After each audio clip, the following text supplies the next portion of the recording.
Good morning, and we had a second welcome to the Sedona Unitarian Universalist Fellowship.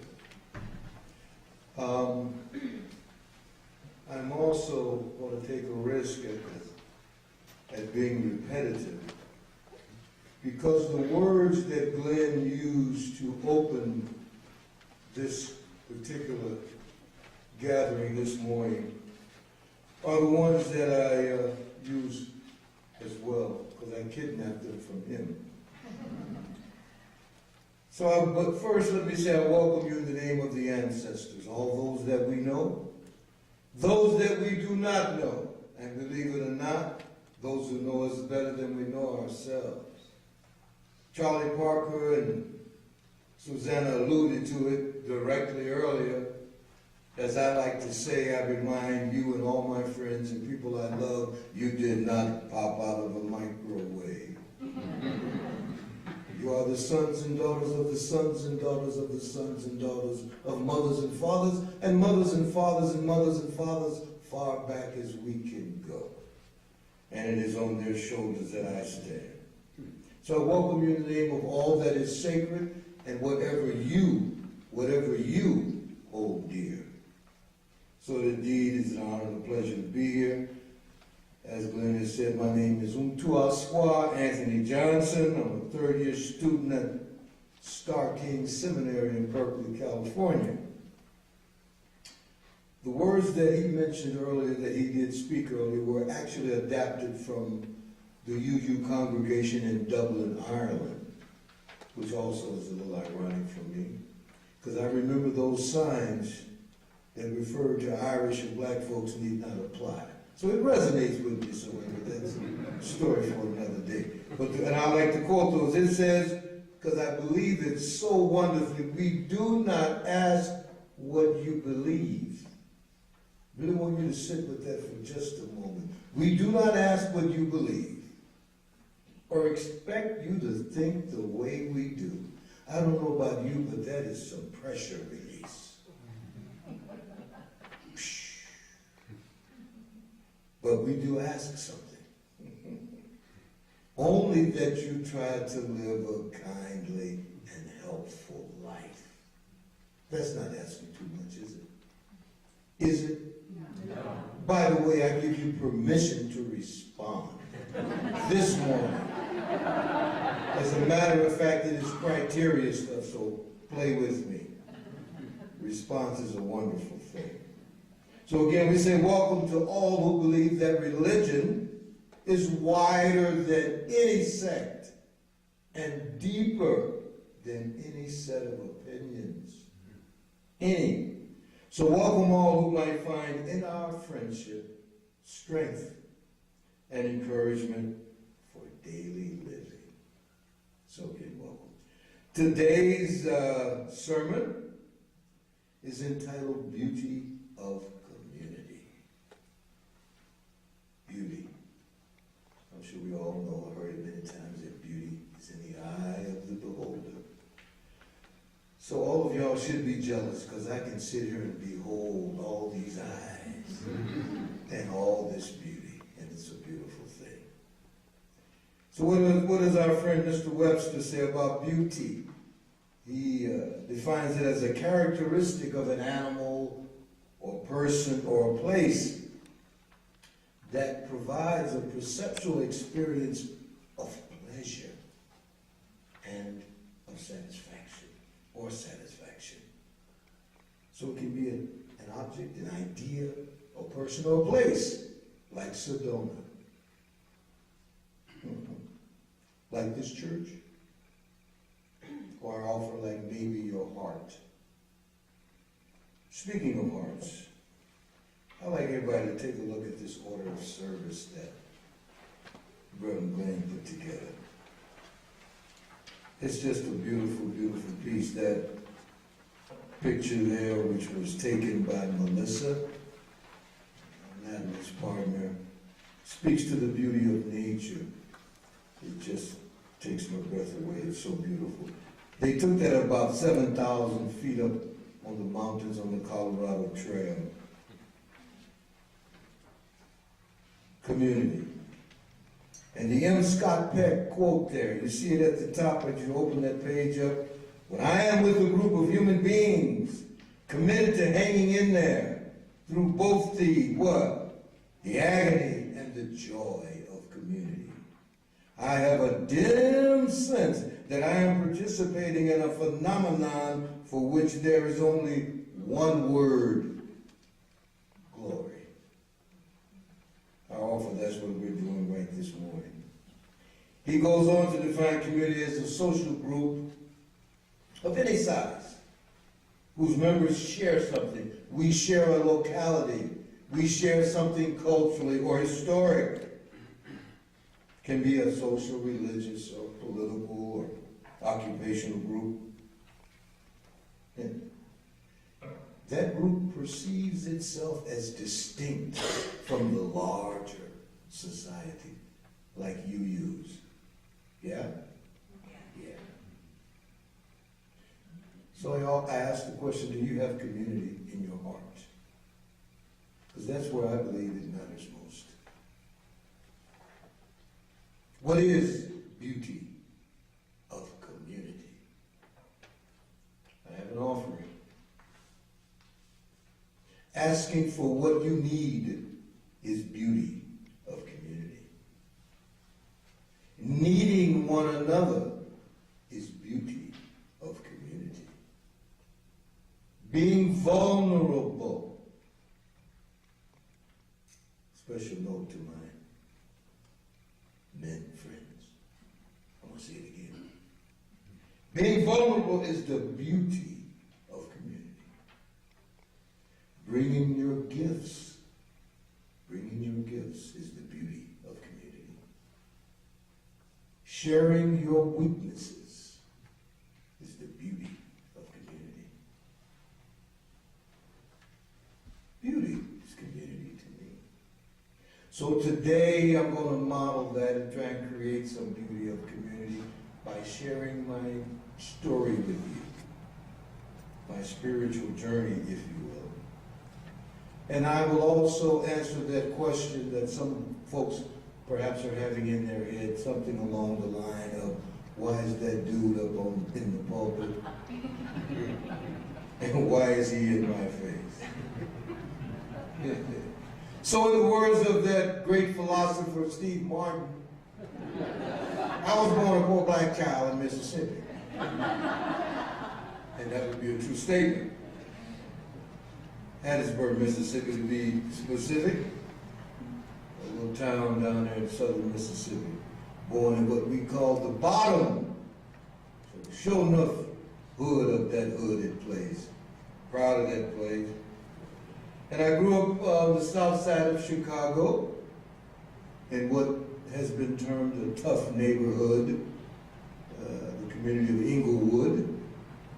And I did what most knuckleheaded young boys did back in those days. I was initiated into gang life at the age of 12. Running the streets, doing what boys do, trying to prove we are men. Like robbing and stealing and fighting, which I thought was the way of life. It's what everybody did. It's what I thought. Then I became, when I was 16, my mom and dad decided to move. And we moved from the city to the suburbs. And my life changed a little bit because I saw folks who looked like you. They didn't look like me. And that was the first. I had never seen white folks before other than TV and the police, Scott. Those were the only ones I knew. I didn't know what to do. Also, being raised in the Nation of Islam, I literally believed white folks were the devil. And as I looked around in the environment I lived, it looked like I had a lot of confirmation of sin. That's true. It was quite a shock. But that spirit had a way of doing things. A lot of them became my friends. And where would I put that in my scenario and understand? So I would like to quote another hero of mine, which I have since dedicated my life to. He's a man that goes by the name of El-Haj Malik El-Shabazz, a.k.a. Malcolm X. And folks have one image of Malcolm, and this is another. And he said, and I quote, "This is a time for martyrs now. And if I'm going to be a martyr, let it be in the name of brotherhood." End of quote. So I have always questioned what I call the big three: Judeo-Christian Islamic tradition. And I remind my friends not to just say the Judeo-Christian tradition. Don't you leave your cousin out. It's the Judeo-Christian Islamic religion. Muhammad is mentioned 4 times in the Quran. Jesus 19 or 28, depending on who's counting. All part of the same Abrahamic family, if you will. But somehow, and for some reason, those did not resonate with me. And like they did most of my family members and those who were surrounding me. Somehow, I just heard a call for something, dare I say, larger and more mysterious. Then in college in the early 1970s, I heard so-called, what we call jazz music, which I like to term African-American classical music. Yeah, because it has the same, I'm going to step on my non-musical, harmonic and chordal structure as does Stravinsky and Vivaldi. And those colored folks have the audacity to take that harmonic structure and still make stuff up along the way. Improvisation. So that opened me up generally, and John Coltrane in particular. Simply, I knew there was more to this than this. And that was all I knew. It was also during this time that I was given my African name, Mtuaswa, which, bless Glenn, so he put it in the order of service, which in Swahili means natural man. And I began to search and research the path of my ancestors, which as a sidebar, I would offer something for you to do too. Oh, ain't nothing like it. So, speaking of Glenn, I want to say out loud and on purpose how lucky I am, and I would say same for you to have such an insightful, beautiful fellow as your minister. Because what he did in that order of service really is sweet, because he's got a little stuff in there for me. You see that little symbol on the back with his subtle self. If he can say I went to the bathroom, I can talk about him too. You see, open that up. You see down at the bottom where it says Investiture. And you see that little symbol to the left of that? That is a very special symbol for me. It speaks to the African spiritual path that I walk, which is open to everyone, by the way. But you see, that symbol represents the 5 elements of the universe, the 5 elements of the cosmos, of which all things are created, namely fire, water, earth, mineral, and nature. So to have the insight and the consideration to put that in there makes me want to call them out and say thank you out loud and on purpose. So I went on to school and did the good college thing, graduated, mom then was proud. I was the first person in my family to do so, to actually be a college graduate. Oh, I hear mama listening, but she would never let me forget that I refused to walk across the stage. I did a Colin Kaepernick. I earned a degree, but I wasn't pleased. It's a white man degree. I'm mad. So went on to school some more, got a master's degree in human learning and development. And I've always been fascinated by what we call religion. So I have studied most of the major ones and continue to do so, honoring all traditions. I want to be clear about that. I had teachers, one of them comes up, Delbert Blair was a metaphysician. I used to study at school, and what we call in the hood, we had learned elders who Delbert Blair epitomized. But he told me something that I'll never forget. He said, Anthony, you take whatever you've been told in school and flip it the exact opposite, and you'll be closer to the truth. I can't tell you how many times it has turned out to be true. And I am an avid reader, but I don't read books. I eat books. In fact, I'm eating one recommended by Dreamer. I told her I was just kidding. You got to watch what you say around me. But if I hear someone say, I'm reading this great book, then I got to go have it. And she mentioned it a couple of weeks back that she was reading a book called Born a Crime. Anybody familiar with that book? Yes, you do. It's the story of Trevor Noah and his South African experience, or his experience of growing up in South Africa, and the reality that being born of a white father and a black mother made him a crime. He could not walk down the street with either his mother or his father.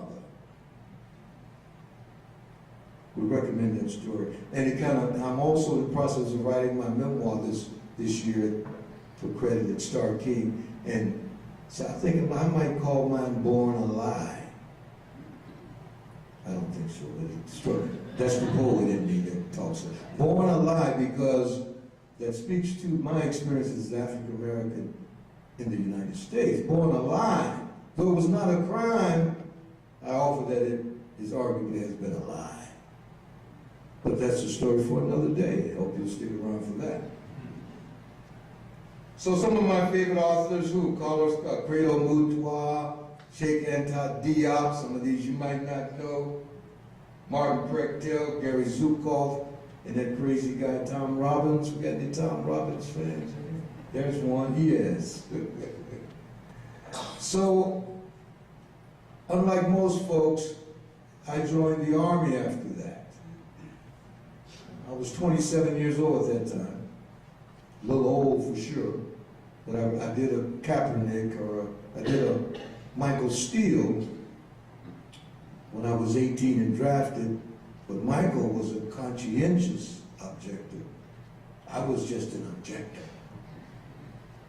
I did some verse of what Muhammad Ali said. Remember what Ali said about that? I'm not going to Vietnam to kill no yellow man while this white man is killing me every day. Not going to happen. Fast forward 9 years ago, 9 years in the future, I joined with my hand to defend all enemies, foreign or domestic. And that had to do with the realization that I know you will find hard to understand, I submit. But I didn't realize I was an American until I was 27 years old. Knew I was an African in the diaspora. Again, as my hero Malcolm X said, if H-O-Y, if a kitten is born in an oven, that don't make it a biscuit. So that's how I saw myself, and then I met some Africans and I woke up. So I'm that kind of guy. What my honey said, kind of dense. You got to hit me hard with a 2x4. But once I got it, I got it. So we did the military thing, and back in those days, it was Taoism then that led me to be able to go to the woods every Sunday and practice Tai Chi while all my other friends went to church, and to get my commanding officer to do that, again, is a story for another day. So I went on to have a career in the film and television, high-end post-production. There I did some work, a lot of work with Ted Koppel and ABC News. And was director of production and operations for Black Entertainment Television, and produced half a dozen primetime specials and a bunch of other stuff. That's how I cut my teeth, and that's what the career piece was like. In the 1990s, I learned the way of the Red Road. That's the way of the Lakota Sioux. And I became a lodge keeper in an organization called the Mankind Project. An organization, an international organization of men dedicated to reclaiming the sacred masculine. And some of you men who we will be having breakfast with over the next year or so will get a little of that whether you want it or not. But gingerly offered, of course. Because that stuff I found was a wonderful thing to be in the place with men. Nothing like being with men. You know I love women, let's be clear. But there ain't nothing like being with knuckle-headed men. And just recently, I've also spent some time with UU men. We camped at Bentonville. We got any UU folks familiar with Camp de Bentonville? Yes, it's the UU camp in the San Bernardino Mountains. And there, if you can imagine, 82 men at 7,000 feet for 4 days. Again, we'll talk about that later.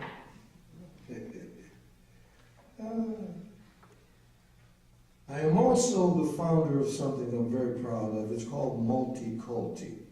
It's a coming together of men to deal with the concept of race. So that would be for 7 years, black men and white men sat in a basement. And every month, or twice a month, we dealt with that. And it lasted for, I'm so proud, 7 years. 3 years I wasn't even there after I had left. But here's the phenomenal part. It would not be until 2013 or 14 that I would discover, you'll never guess, where we held that meeting. And this was the final straw that broke the camel's back, if you will. But it was in the basement of the church where this man was a member since he was 2 years old. How's that for what? If you put that wherever you want to put that. And that was the third one of those signs that I got. Excuse me? Oh yeah, I said, yeah, we met at a place called Cedar Lane. So how dense your friend is here. I didn't know it was Cedar Lane Unitarian Universalist Church. It was just what? Cedar Lane. I'm just going to my meeting at Cedar Lane. 20-some years later, Glenn would look at me and say, Cedar Lane? You don't mean like, yeah, Cedar Lane, Bethesda, D.C., yeah, that's where I met. Oh, that's my home congregation. So I began to dance and chatting with Glenn, and next thing you know, I end up going to Star King School for the Ministry. So I had been ministering for many years, and it has been a beautiful and awesome journey. A lot of hoop jumping, a lot of learning, and worth every moment. So I'm describing, not complaining. So as I was doing this dance, I ran across a book. This book, which I do my recommendation thing again, is called Of Water and the Spirit. And this book spoke to my bones. It's a book by a man who would later become my friend and mentor by the name of Malodoma Soleil. He's the West African shaman, which epitomizes the bridge in the world that I live in also. For in his hand, he has on his left side literally 1,000-year-old tradition, unbroken medicine bag of indigenous technology. On the other side, he has a little Macintosh computer, which represents the 3 master's degrees and the 2 PhDs that he also possesses. One from Brandeis and one from the Sorbonne. So, yeah. So I read that book and it blew my mind. I make a long story short, but I acquired the film rights to that book. And you're going to see that one of these days on the big screen. I am also a graduate of his what's called Indigenous African Spiritual Technologies program. It's a program that speaks to the elemental part of all of us, and it epitomizes what that great shaman of our culture, because you know we have shamans in America, but we call them quantum physicists. Quantum physicists. So my uncle Albert Einstein, you may remember him, he says, and I quote Albert, said, the biggest delusion that Westerners, the biggest delusion of Western people is we believe we are separate from nature. You think nature's something out there. I offer, no.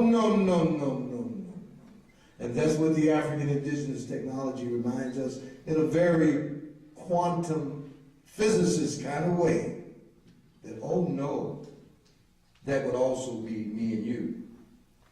So fast forward with that kind of background, I discovered, it was in 2012 that I discovered you, or you discovered me, depending on who's telling the story. But my beloved Lydia and I put our hoodies on and went down to protest with some other folks about the death of Trayvon Martin. This was in Hattiesburg, Mississippi. We had moved back there to be with my mom and dad at that time.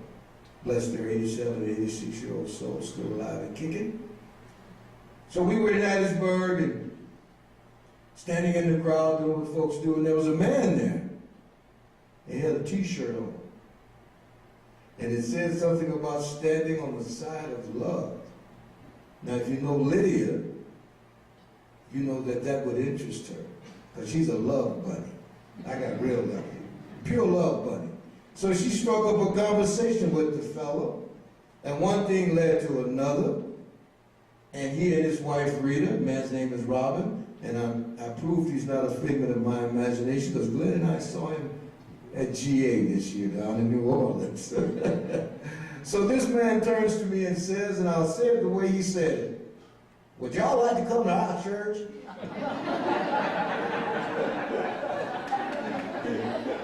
I honestly thought he was kind of, it was in my mind, this dude sounds like Gomer Pond. Do y'all know how good it feels to hear y'all laugh and stuff? It's so good. I just thought I'd say it. Gomer Pond. And I said, ooh, what I said in my mind was, I don't do church. I'm a spiritual kind of guy. That's my church out there. But what came out of my mouth was, okay. Okay. So Lydia and we went. And there it was, this brick little small building called Our Home Universalist Unitarian Church in Ellisville, Mississippi, in the heart of Ku Klux Klan territory. I was the only colored man that fit in my house. But we went. Because I like to be a man of my word. If I say, you know, I got to show up. So I showed up and got my mind blew, because on the wall of that church was the history of the church in articles in black and white, fighting for women's rights, black folks' rights, and gay rights since 1906. Blew my mind. So I said, excuse me, what's up? And they said, well, they call us no hellers because we don't believe in hell. And I said, okay, check. And we don't have a Bible. Oh, check. And then they said, these are our 7 principles. And I said, no. Those are my principles. And the rest, as they say, is history. I danced with those folks, all white folks. Now I like to joke and say, not only white folks, but old white folks too. And it was like butter. It was like butter. The principles held us together like butter. And it led me to this UU community. So, I deepened my understanding of this UU thing. And as I say, one thing led to another. And I preached a few times there, and then I went to Atlanta and did something there. Next thing you know, I'm in Berkeley, reading about Emerson and Thoreau and Channing and all of these other folks who were UU down the road. And it continues to blow my mind. Not to be real clear that, you know that UU has made a commitment. There were two pieces. One, when I went to Star K, one of the reasons I went, you know, people don't even like to acknowledge that oppression exists. It's like it's a figment of people's imagination. And here was this seminary school that not only acknowledged that oppression exists, but they had a curriculum dedicated to educating to counter oppression. So, enough said about that. I had to go check that out. Yeah. So today, I take whatever I have learned and continue to learn. And in America, you know, you got to be called something. People got to picture them. So you're a carpenter, a minister, a lawyer, this one. So, intern minister, but I'd like you to sit with the word reminder. Just a reminder, making it up as I go along. Being guided to do it all, as the Lakota say, in a good way. In a good way. And reminding each of us of our innate, it's automatic, of our innate connection to spirit. I'm reminded quickly of an example that happened during Hurricane Harvey. When the people were fleeing the state of Florida in their cars with nothing but the shirts on their back, getting out of town in that long line, and they arrived at the border with the state of Georgia. And there, what awaited them were people with clothing and food and hot meals for, are you ready? Total strangers. This is community. I read one man who fed over 2,000 meals out of his pocket. That is community. But I also let it not take a hurricane. No one is really a stranger once you meet them. We all want to be needed and to belong. I'll say it again. We all want to be needed and to belong. And to know that we matter. Community does this. 2 years ago, I wrote this. And I'll leave you with this. I said, quote unquote, here's what I wrote 2 years ago, Glenn. It said, I would envision an internship that would allow and support a deepening of my commitment to a better world for all. I would expect a challenging environment, George, where I would get challenging questions. I would expect a challenging environment that would offer the opportunity to preach, to deliver pastoral care, and to sharpen my administrative skills, and to grow in community. End of quote. And I do believe my wish has come true. As I bear witness to the community that is before me and the community that I see. Blessed be. Ashe.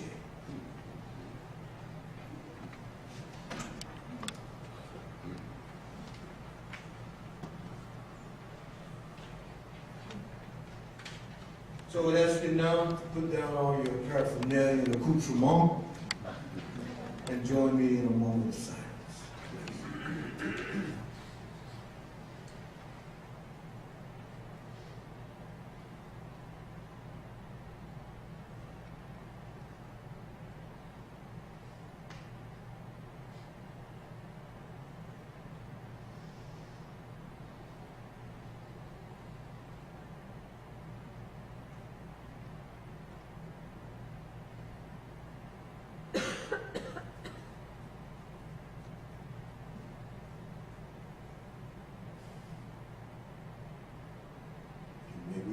wisdom in the stillness.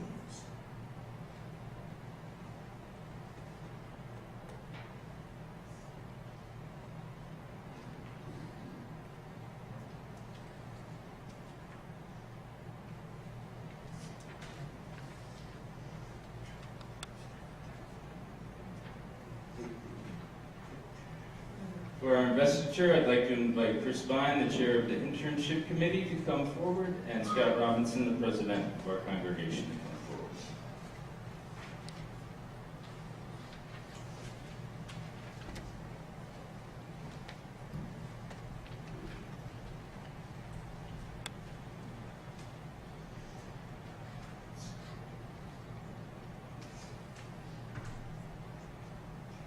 In this congregation, we have a shared ministry.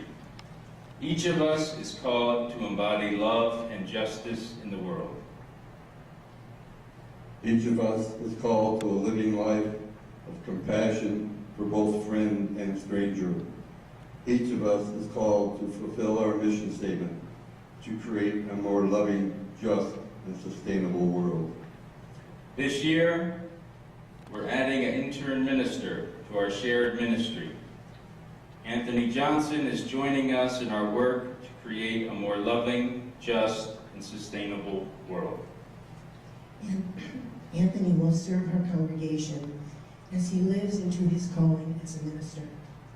We, in turn, will work together to live into our calling as co-creators of Unitarian Universalism for those to come. Please join me now in offering this congregation's blessing on Anthony's new ministry. The words are printed in your order of service. We offer our blessing to you, Anthony, and to your call to ministry.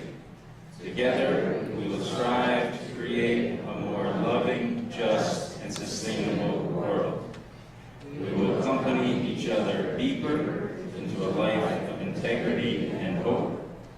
May you heed the calls to love and justice, to leadership and companionship. May you be faithful to your deepest self with the courage to always seek truth and speak truth. Thank you. Thank you all for this blessing on my ministry and this opportunity to serve. There is no greater calling than to serve.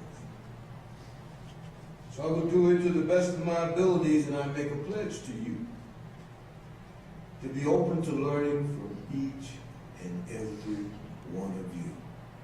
I like to say it's a boulevard. It's a two-way.